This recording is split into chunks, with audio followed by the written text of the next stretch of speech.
Next story we're going to be reading. Hi, friends. The next story we're going to be reading is The Little Mermaid, Sweet Dreams at Last.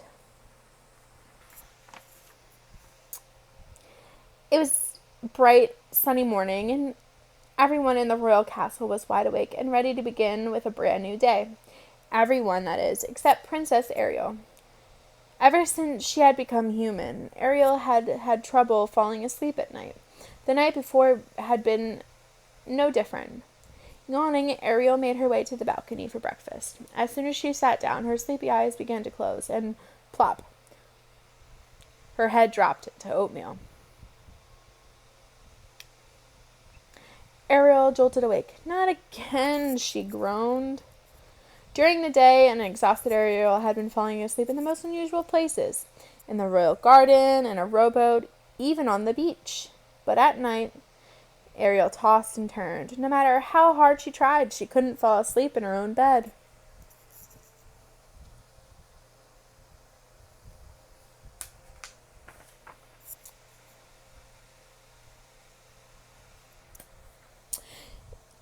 Everyone had tried to help. Grimsby fluffed her pillows until they were as light and fluffy as clouds. There, he declared, lay your head down on this, your highness, and see if you don't fall right to sleep. Ariel climbed into the cozy bed, but still didn't sleep. Eric suggested reading before bed, since it had always helped him sleep, so Ariel collected stacks and stacks of books from the palace library and carried them up to her bedroom. By the next morning, she had learned all about gardening, knitting, and building complicated sandcastles, but she still hadn't slept a wink. Have you tried counting dolphins? Flounder asked Ariel the next day when she went to visit him. No, but I'll try that tonight, Ariel replied. Later she counted an ocean's worth of dolphins, but instead of sleeping, Ariel just felt homesick. I wish there was some way we could help Ariel sleep better, Prince Eric said to himself the next morning at breakfast. Sebastian shook his head sadly. She never had trouble falling asleep in the Atlantic, he thought. Perhaps if her new room were more like her old one, Ariel's problems would be solved. That gave Sebastian an idea. Suddenly, he knew just what to do. Sebastian, Prince Eric, Ariel, and Flounder.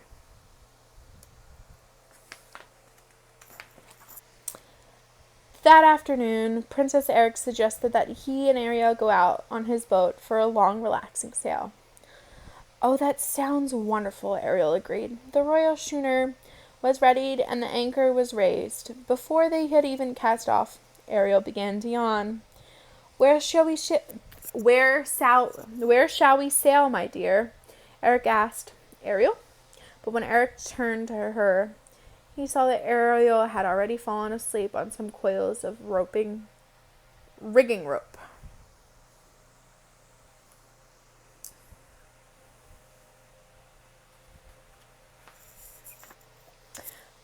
By the time Ariel and Eric turned home to the castle, the sun was beginning to set, and Ariel was well rested from her long afternoon nap. As they walked up the palace steps, Ariel spotted Sebastian with a man carrying a large trunk.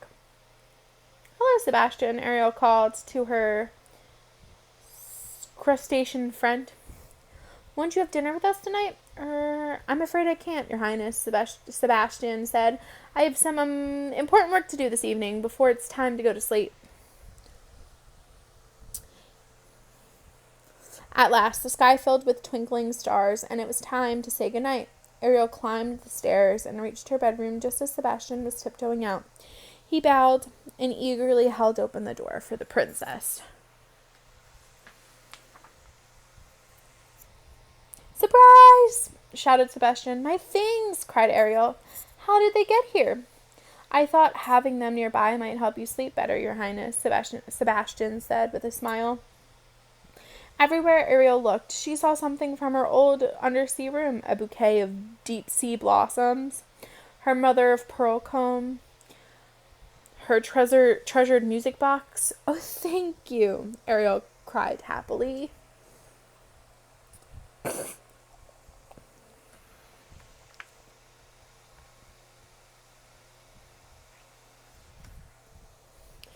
Ariel said goodnight to Sebastian and snuggled into bed. Sebastian waited for an hour and then peeked into Ariel's room to make sure she was asleep. But when he opened the door, Sebastian found Ariel sitting up in bed, wide awake. She still couldn't fall asleep. I guess missing my things wasn't the problem after all, Ariel said with a sigh. But being a human is harder than I thought.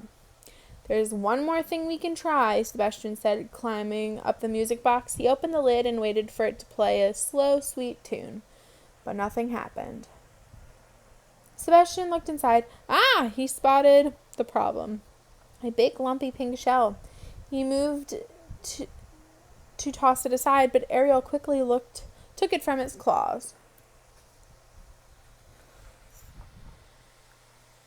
Ariel smiled as she held the shell up to her ear and heard the ocean waves. The sea, she sighed. Then Ariel yawned. I'm feeling really sleepy. Maybe I'll just... She snuggled beneath the covers, this time with the shell pressed gently against her ear. Before Sebastian could even leave the room, Ariel was fast asleep. Sebastian tiptoed out of the bedroom. "Good night, princess," he whispered, "and sweet dreams to you at last." I hope you enjoyed hearing about Ariel's ways to get to sleep. Do you have something that you guys snuggle up with when you go to sleep, like a blanket, a stuffed animal? Maybe it's your mom or your dad. Tomorrow, we will be reading Power Outage from our friends Ralph and Vanellope from Wreck-It Ralph. I hope you enjoyed listening to Ariel's story, and I will see you tomorrow when we read Wreck-It Ralph's story. Have a good day. Bye.